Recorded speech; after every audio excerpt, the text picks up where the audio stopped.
টি টি টি লিঙ্গি টিঙ্গি পিঙ্গি ঘরে ঢুকো। কে ভাই আপনি গায়ে হাত দেন? কার কাছে আইছেন? ও বুঝছি, কিস্তির টাকা উঠাইতেছেন। আমি কিস্তি তুলি নাই তো, এই জরিনা খালা নিচে হের কাছে যান।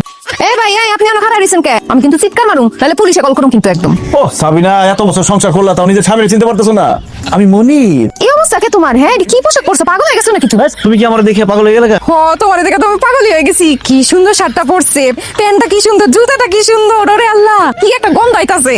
গন্ধ বাড়িতেছে মানে? তুমি বলতে পারো গা থেকে সুবাস বাড়িতেছে, কারণ আমি সেন্ট মারছি, দামি সেন্ট, বিদেশি। তো যাত্রাপালার ড্রেস বার আনছো কে? আমি নিজে কিনছি, আমার পোশাক নিজে কিনা পড়ছে। কি কো, এটা তো অনেক দামি মনে হইতাছে। তো এত টাকা পাইছো কই তুমি? আমার প্রমোশন হইছে। আমি জানতাম সারা জীবন তুমি পিয়ন থাকবা না, একদিন একদিন তুমি হেড পিয়ন হইবা। সাবিনা নজরটা উঁচা করো, আমি অফিসার হইছি।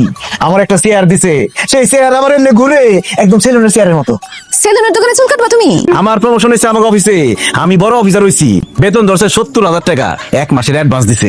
20,000 টাকা জামা কাপড় কিনে নিয়ে আসছি, আর এই যে 50,000 টাকা তোমার জন্য। আমরা এরপর থেকে ফ্ল্যাট বাড়িতে ঘুমাবো। সাবিনা, সাবিনা, এই সাবিনা, টাকার লোডে অজ্ঞান হয়ে গেল নাকি?